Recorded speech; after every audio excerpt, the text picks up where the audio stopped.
హిందూ బంధువులందరికీ జై శ్రీరామ్. సాధారణంగా ఈ పాస్టర్లకి లేకపోతే క్రైస్తవులకి బైబిల్ మీద లేదా యేసుక్రీస్తు మీద నాలాంటి వాళ్ళు వీడియోలు చేశారనుకోండి, వెంటనే ఒక మాట అంటారు, ఏమని, వీళ్ళకి బైబిల్ సరిగా అర్థం కాలేదు, వీళ్ళకి క్రీస్తు గురించి తెలియట్లేదు అని చెప్పేసి చాలా పెద్ద పెద్ద మాటలు మాట్లాడతారు. నిజానికి మేము బైబిల్ని ఆమూలాగ్రము చదివి పరిశీలించి పరిశోధన చేసి ఉన్నవాళ్ళమే. కానీ మేము బైబిల్ని వాళ్ళకి నచ్చేలాగా చెప్పట్లేదు అన్న ఒకే ఒక్క కారణం చేత వీళ్ళ విధంగా మాట్లాడుతూ ఉంటారు. కానీ ఇదే బైబిల్ గురించి అరాకొరా జ్ఞానం కలిగి ఫోన్లో రిఫరెన్సెస్ చూసుకుంటూ మాట్లాడే బ్యాచ్ని చూసి కొంతమందిని వీళ్ళు పండితులు అని సర్టిఫై చేస్తున్నారు. కావాలంటే ఒకసారి చూడండి.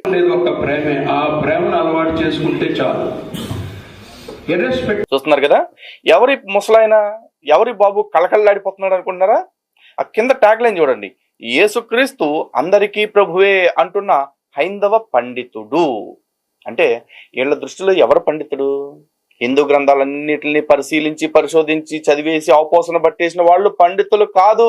వీళ్ళ దృష్టిలో హిందూ గ్రంథాలన్నీ చదివినట్లుగా చెప్పబడుతూ ఎంతెంత నామాలు పెట్టుకుని నటనలు చేస్తూ ఏసుతోపు ఏసు తురుము అనే యదవనా డిస్కీగాళ్ళు ఎవరైతే ఉంటారో అట్లాంటి డిస్కీగాళ్ళు అందరూ ఇలాగ పండితులు అనమాట. అయితే ఈ పండితుడు ఏం చెప్తున్నారో ఒకసారి మీరు చూడండి. మిగతా వాళ్ళు ఎత్తట్లేదు అంటే ఇంకా డౌట్ అయింది, ఆయన ఉన్నాడో లేడు అని. ఉన్నాడని నేనే ఒప్పుకున్నాను, మీరు ఒప్పుకోకపోతే ఎలాగా? ఈడెవడో క్రైస్తవ సభలకు పోయాడు, నామాలు ఎట్టుకుని యాసాలు వేసుకుని వెళ్ళింది కాకుండా అక్కడ ఏమంటున్నాడు, ఇక్కడ యేసుక్రీస్తున్నారని నమ్మేది ఎంతమంది అంటే ఎవడు ఒకళ్ళిద్దరు చేయొత్తారంట. అంటే అక్కడ వాళ్ళకే పూర్తిగా నమ్మకం లేదు. దానికి ఈ సర్టిఫికేషన్ ఏంటి? ఉన్నాడు నేనే నమ్మితే మీకేంటి నమ్మటానికి అంటున్నాడు. అవును పెద్ద మరి తోపువి, నువ్వెవడో నా బొచ్చు నాకే తెలియదు, నువ్వు నమ్మితే ఇప్పుడు అందరు నమ్మేయాలంటావు. ఎరా, హిందూ అని పేరు పెట్టుకుని ఇలాంటి మాటలు మాట్లాడటానికి కనీసం సిగ్గుందా? ఒక పండితుడిని చెప్పుకుంటున్నావు, దరిద్రుడా, దౌర్భాగ్యుడా, నీచుడా, నికృష్టుడా, పోరంబోకు ఎదవా అని తిట్టాలనిపిస్తుంది. కానీ నీ వయసుకి మర్యాద ఇచ్చి వదిలేసా, ఊరుకో, గుర్తుపెట్టుకో. యేసుక్రీస్తు అందరికీ ప్రభు అని అన్నారు కానీ ఏ ఒక్క వర్గానికి ప్రభు కాదు, ప్రపంచం అంతటికీ ఆయన ప్రభువే. కరెక్టే, కానీ ఆ మాట చెప్పింది ఎవడు? నువ్వా, నీ అమ్మ పెనిమిటా, లేకపోతే వాళ్ళమ్మ పెనిమిటా? కాదు, మళ్ళా బైబిలే చెప్పింది. ఆ బైబిల్ చెప్తే యేసుక్రీస్తు అందరికీ ప్రభు అని నువ్వు అంటున్నావు. ఒరే, బైబిల్ యేసుక్రీస్తు అందరికీ ప్రభు అని చెప్పకపోతే అడుగు తినేవాడని చెప్పుద్దా? చెప్పదు. ఎందుకంటే అది వాళ్ళ మత గ్రంథం. ఆ మత గ్రంథాన్ని అడ్డం పెట్టుకుని ఆ దేవుడిగా ప్రచారం అవుతున్న అసలు పుట్టని వ్యక్తిని మార్కెట్ చేస్తున్నారు వాళ్ళు. కాబట్టి ఆ పుస్తకం అట్టాగే చెప్పుద్ది. దాన్నే పట్టుకుని నువ్వెట్ట ఊరేగుతున్నారు అయ్యా, నీకే నీ సోది, నీకు తాడు బొంగరం తెలియకుండా తెగ మురిగేస్తున్న వేదికకి మైకి దొరికింది కదా అని చెప్పేసి.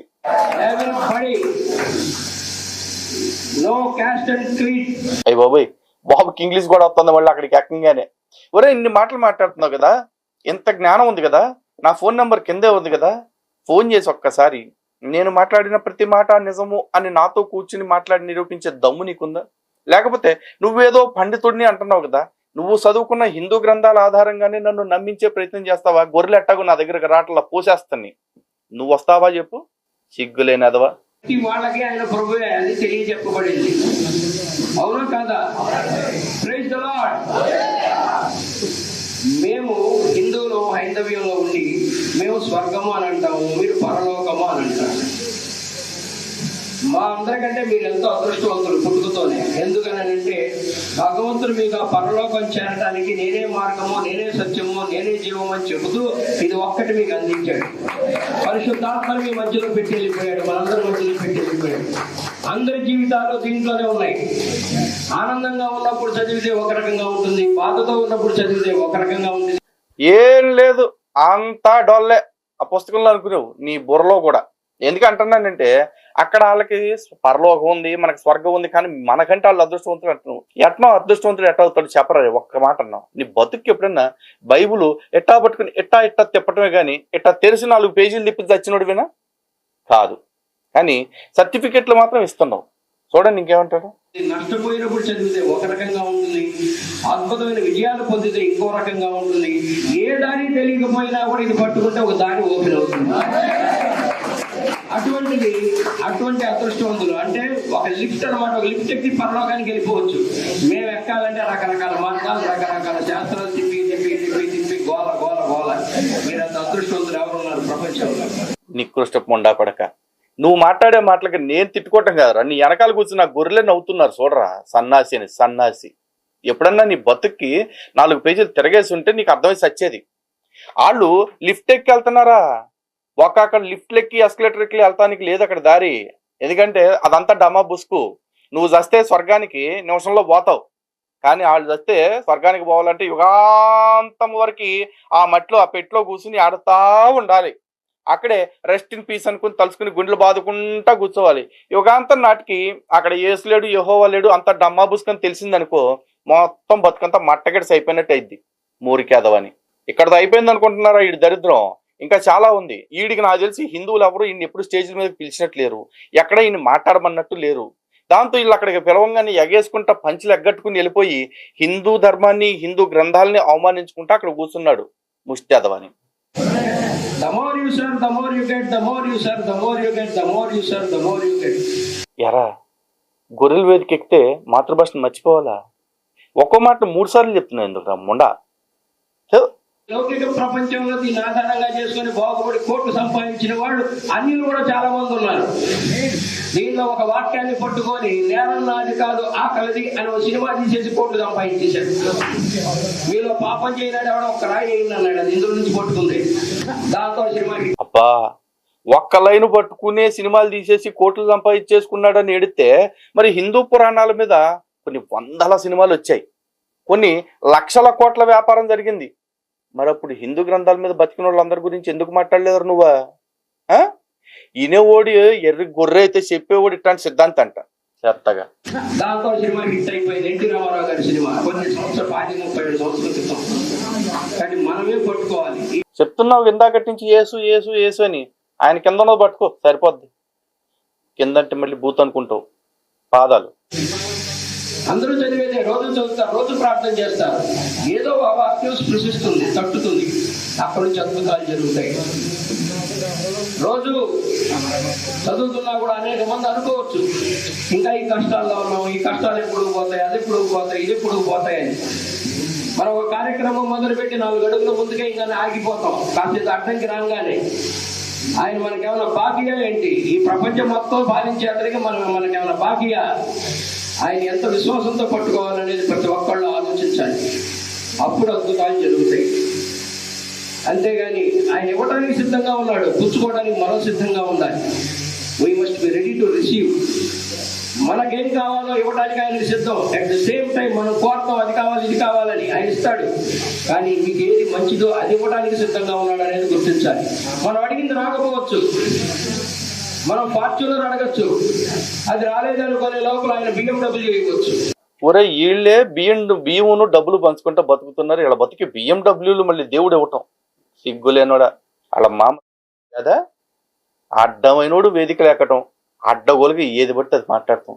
ఎందుకరా ఈ బతుకు? జగన్ అనుకోవచ్చు, నీకెందుకు సింగిల్ బెడ్రూమ్, నువ్వు నా కార్యక్రమంలో ఉంటే నీకు ప్యాలెస్ ఇస్తానంటాడు. ఆహా ఇప్పుడు జగనాన్ని భజన చేయడానికి నువ్వు వేదిక ఎక్కావా? ఒరే నాకు ఇప్పటికీ అర్థం కావట్లేదు, ఒక ముఖ్యమంత్రి మెహర్బానీ కోసం మతం మారిన గాడిద కొడుకులు ఇంతమందిని చూశాను నేను ఈ 2-3 నెలల్లోనే. ఇంత దరిద్రంగా కూడా ఉంటారా మనుషులు?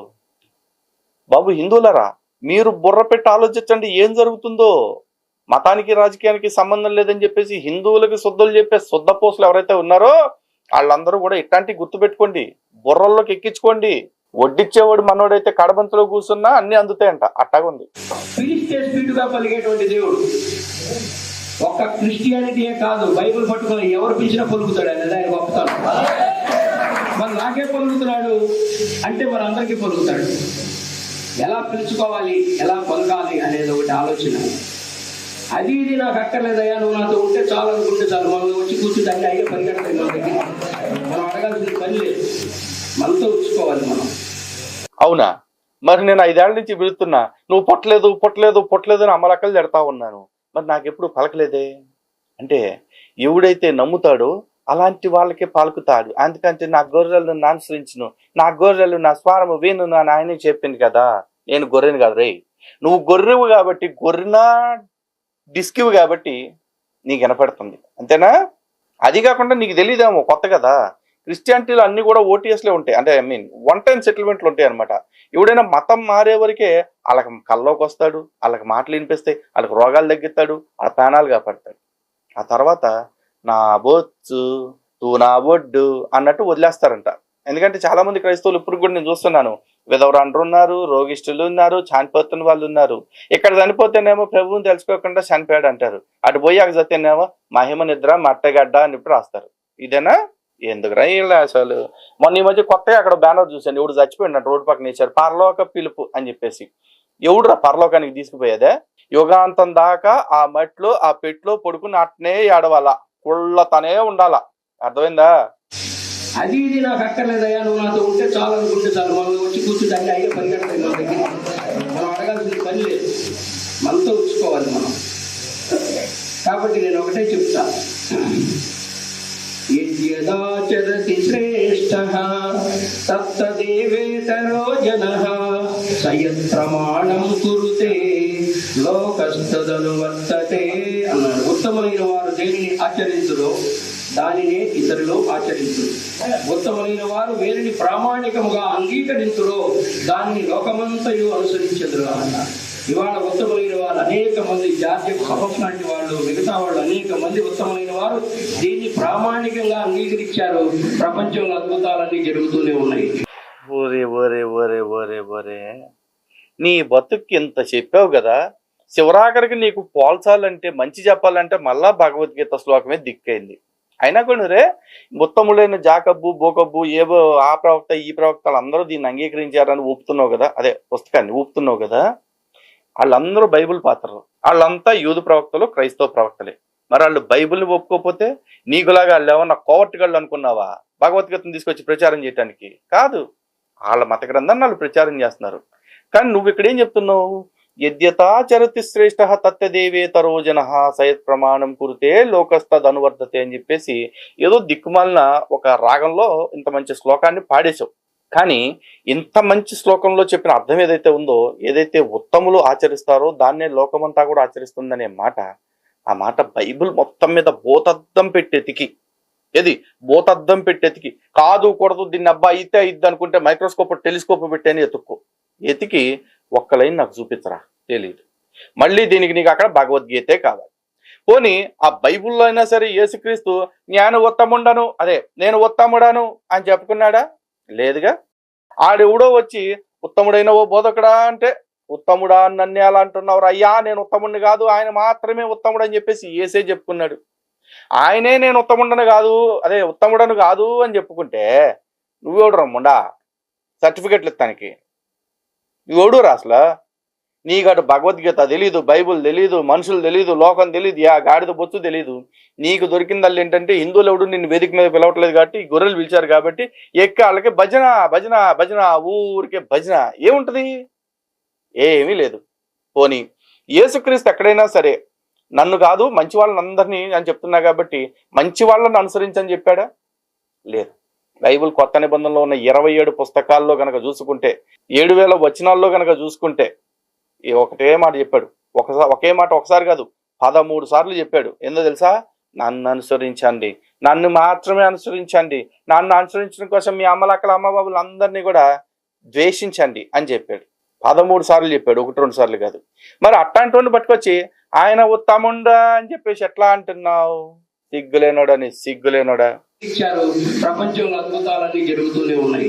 ఇవాళ అత్యధిక శాతం ప్రపంచంలో పట్టుకున్నది కూడా దీన్నే. The more you serve, the more you get. The more you serve, the more you get. The more you serve, the more you get.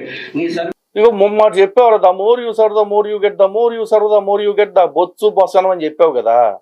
ఇలా కేవలం సర్వీస్ చేసి ఇలా మనుషులకి మంచిని మాత్రమే చేయండి చాలు, నన్ను నమ్మకపోయినా పర్లేదు, నేను పరలోకానికి తీసుకుపోతానని యేసు చెప్పిన మాట ఎక్కడైనా ఉంటే చూపించాయా? చెప్పు. ఇప్పుడు కూడా చెప్తాను, కొంతమంది పాస్టర్లు ఇంకా సిగ్గు లేకుండా బాహాటంగా చెప్తున్నారు, నువ్వు ఎంత మంచి పనులైనా చెయ్యి, నువ్వు యేసుని నమ్మకపోతే పరలోకానికి పో.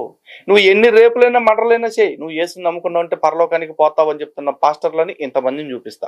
మరి పుస్తకం పట్టుకుని, పుస్తకాన్ని చదువుకుని యేసుది పట్టుకున్న, అదే యేసు పాదాలు పట్టుకున్న వాళ్లే అంతమంది చెప్తా ఉంటే నువ్వు ఎవడురా, ఎక్కడి నుంచి వస్తున్నారా మీరంతా?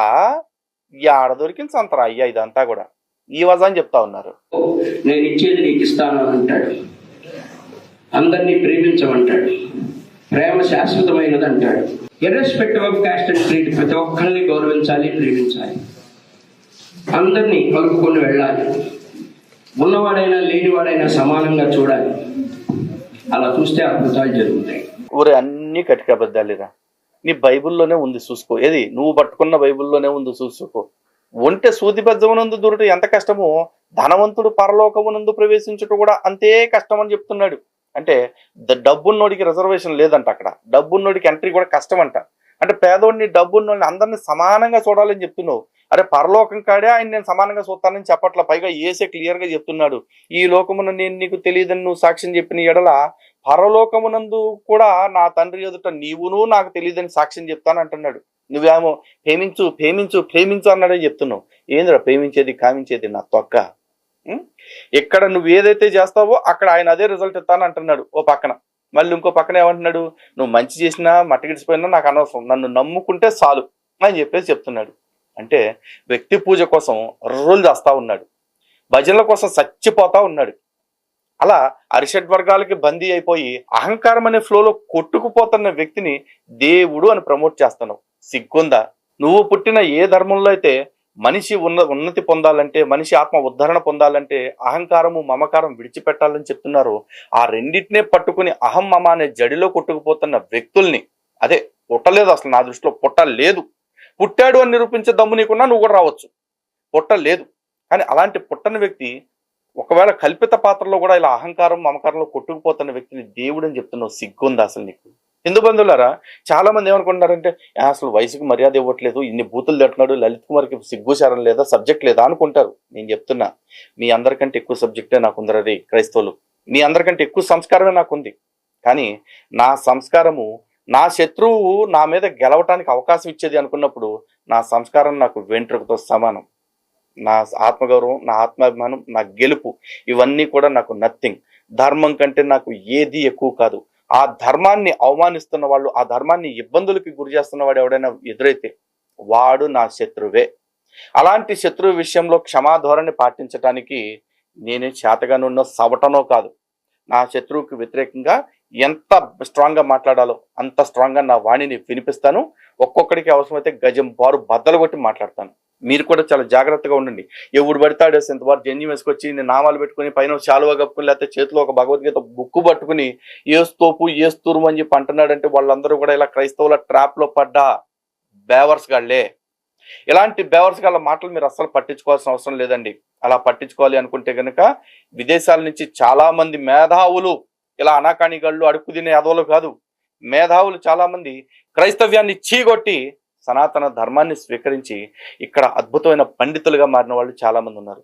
అక్కడ ఇక్కడ కాదు, తెలుగు రాష్ట్రాల్లోనే కావాలి అనుకుంటే నేను నాలాగే ఎంతో మంది యూట్యూబ్ లో చాలా మంది కనిపిస్తా ఉన్నారు కదా హిందూ సంస్థల వాళ్ళు, వాళ్ళందరూ కూడా ఈ క్రైస్తవ్యాన్ని ఈ బైబుల్ని చీగొట్టి అసహ్యం పుట్టి ఈ దౌర్భాగ్య మార్గం మాకు వద్దు అని చెప్పి విడిచిపెట్టి ఇలా వచ్చేసి సనాతన మార్గంలో ఉన్న వాళ్ళమే.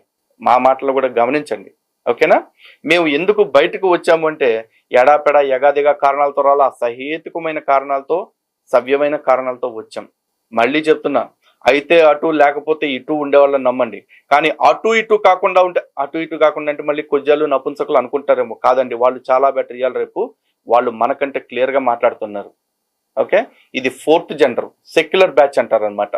3rd జెండర్ కంటే కూడా తేడా జెండర్ ఇది. 4th జెండర్ ఇది, వాళ్ళని సెక్యులర్స్ అని చెప్పేసి అంటాం. ఈ సెక్యులర్స్ అంటే మళ్ళీ కొత్తగా అర్థం కాదు మీకు. మొన్న చెప్పింది మళ్ళీ చెప్తున్నా. పూర్వకాలంలో త్రేతాయుగము లేకపోతే వేరే యుగాల్లో రాక్షసులు అనేవాళ్ళు. ఇప్పుడు కలియుగంలోకి వచ్చేపటికి వాళ్ళని సెక్యులర్స్ అని చెప్పేసి అంటున్నారు. అందులో ఎలాంటి సూడో సెక్యులర్స్, ఎందుకంటే మన ధర్మాన్ని కాపాడటం కోసం మనలాంటి వాళ్ళు ఇంతమంది ప్రాణాలు పెట్టి పనిచేస్తూ ఉంటే మనందరినీ ఇక్కడే ఉండి వెన్నుపోటు పొడిచి చంపేస్తున్న నీచులే ఇట్లాంటి సెక్యులర్స్ అనమాట. సో ఇట్లాంటి సెక్యులర్స్ నుంచి, ఇలాంటి దౌర్భాగ్యాల నుంచి సనాతన ధర్మాన్ని కాపాడటానికి మేము సిద్ధంగా ఉన్నాం. మాలాంటి వాళ్ళని వెన్నంటి ప్రోత్సహించడానికి, మాలాంటి వాళ్ళకి నిత్యం మద్దతుగా ఉండటానికి మీరు కూడా సిద్ధంగా ఉండండి. అతి త్వరలో రామరాజ్యం ఏర్పడుతుంది. అదే అద్భుతమైన హిందూ రాజ్యంగా మారబోతా ఉంది. ఆ రాజ్యంలో ఇలాంటి అధార్మికులందరికీ కూడా సరైన శిక్షలు ఉంటాయి. ఓకే, జై శ్రీరామ్, భారత్ మాతకి జై. సనాతన ధర్మం వర్ధిల్లాలి, సనాతన ధర్మం మాత్రమే వర్ధిల్లాలి.